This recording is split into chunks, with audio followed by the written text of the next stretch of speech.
Hey guys, so let's just jump straight into this week's new releases and sneak peeks.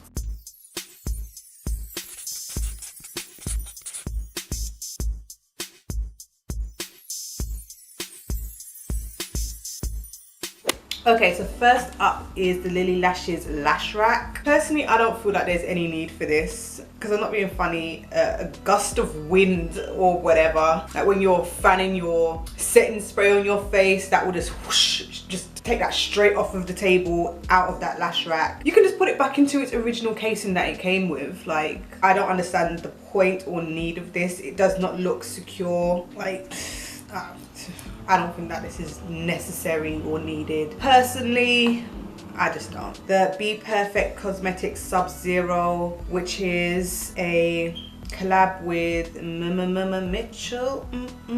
It's supposed to be $32.99 and that is in UK pounds sterling. This is cute, but I'm just not really feeling it, especially as I don't really know anything about Be Perfect and I don't really know anything about Mitchell either. So it looks cute, it's probably nice, but I don't know enough about either of them to even want to draw for this. But congratulations to Mitchell regardless. And then we have the Love Happy Mess palette, and I believe Love Happy Mess is the name of the brand. I don't know what the name of the palette itself is called. This to me is just kind of blah. I don't feel like this is anything new. I'm not too keen on the color story either. I just kind of feel like there's a transition color, a dark brown, there's like a champagne-y kind of shade, there's a yellow, there's a red, there's a cream color, there's a, what is that? Is that like a bluey shimmer, then like a plummy shimmer, then like a brownie shimmer? I don't like the color story at all. I don't feel like all of these shades and shadows go together, and because I don't know much about them, I'm just gonna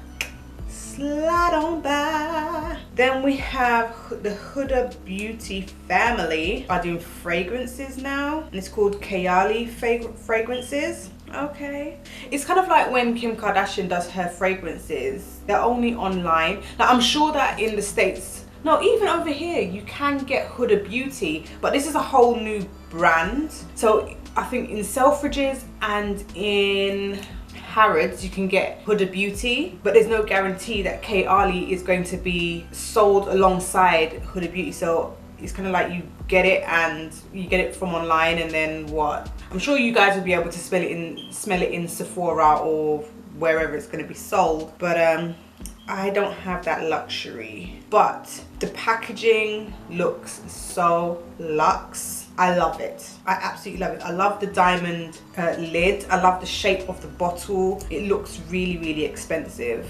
YSL are coming out or showing us a sneak peek of their spring 2019 collection. They have like this all shimmer palette and a palette which looks like it's like blush and maybe highlight around it. I don't like all shimmer palettes, and all of these shimmers, they don't even go together. This blush palette, this kind of, it's so awkward with the way that they've done the pans. Like, I don't know how big this is, but to get one particular color, you're gonna have to be using a really small brush. And if that's blush, I need to have a big enough size brush to put the blush on. Wow, that was a bit of a tongue twister.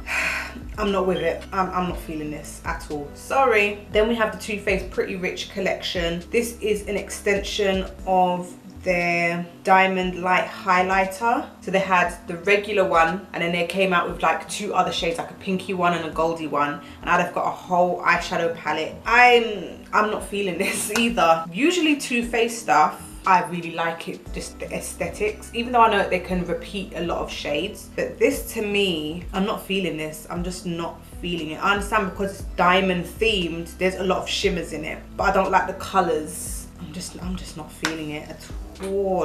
I don't know, like this week I'm just not, I'm not taken aback. Dior are showing us a sneak peek of one of their new shimmering glow powders, so one of their highlighters. I'm not that keen on the print, to be fair. This kind of looks like someone just took a toothpick and wrote Dior and drew a love heart. It's not Like, it's not neat, it doesn't look professionally done. But aside from that, the color, it looks pretty, but I feel like I probably have 2 or 3 of this same shade dotted around, like in my sleek palettes and my other highlighter palettes. Like, I probably already have this shade, so I won't even need to get this. Nabla are coming out with their Poison Garden eyeshadow palette. I like a few of these shades, but the color story, again, it's all over the place. I think, you know what it is? I think there's a lot of brands are trying to step away from the browns, the reds, the oranges, and they're trying to do things which are different. But right now, I don't think that anybody has really hit the nail on the head. See, what I liked was when Tarte did that April Fool's Icy Betch palette, that blue palette. Was it like a bluey green palette? I know that they didn't even go into production and make it, which was just idiotic of them. But that was different from what everybody else is putting out. So I think if more companies do stuff like that, they'll be able to grab people's attention a little bit more. I'm just saying. Then Lime Crime Makeup are coming out with the Venus XS, so the extra small, and these are all minis. The eyeshadow palettes are $20 each for 4 shades. For 4 shades. But you can get a whole Juvia's Place palette for $20. Like, what? No, I'm sorry, I'm gonna have to pass on this. They do have other little minis like the lip pencils, the liquid lipsticks, the glosses, stuff like that, and that's all good.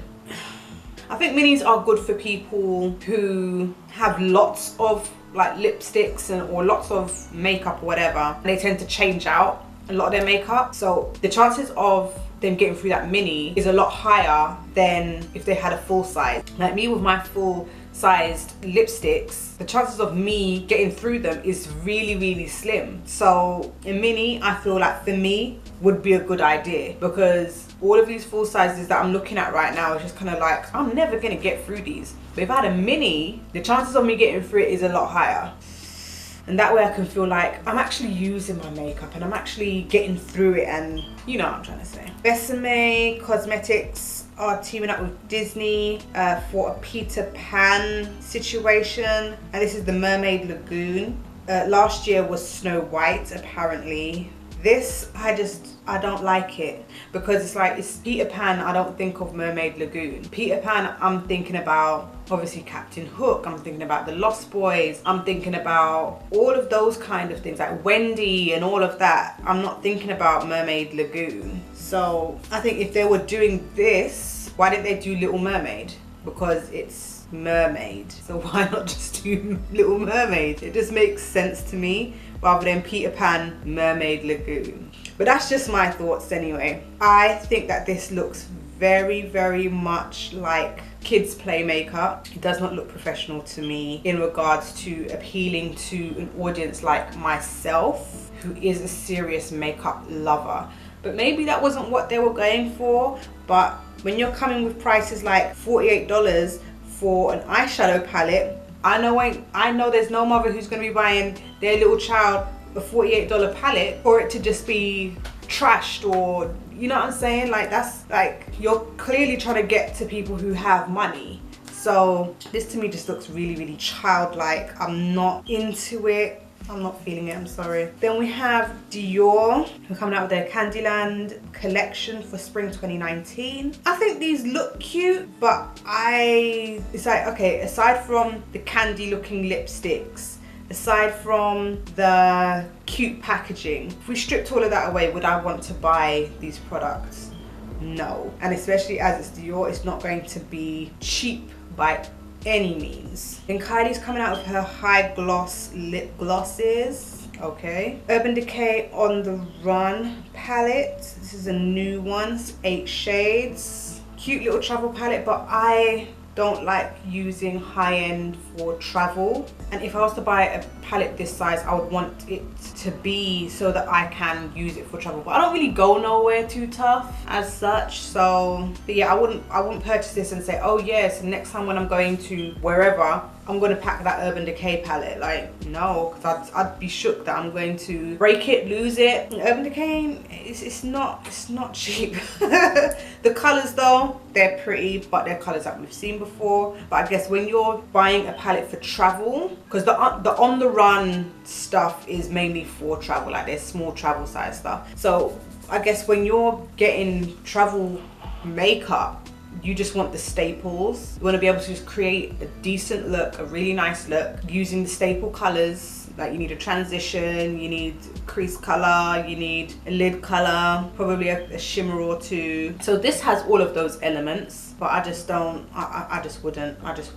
Maybelline are coming out with the matte bar. These are just basic. This just looks, you know what this looks like? This looks like the drugstore version of the Anastasia Modern Renaissance palette. That's what this reminds me of. It may not be every shadow to a T, but I get like just that, just roughly. It's that generally, you know what I mean? Oh, Milk Makeup are collaborating with Wu-Tang Clan. Oh my gosh. And they're featuring Tiana Taylor. I need to know when this is dropping, where, I need to know. This looks gorgeous. There's a couple of shades, obviously the nudie kind of shades. I want this. I'm not a huge Wu-Tang Clan fan, okay? But I can relate to Wu-Tang a little bit better than some of these other collaborations. And the packaging is phenomenal, absolutely phenomenal. I love it.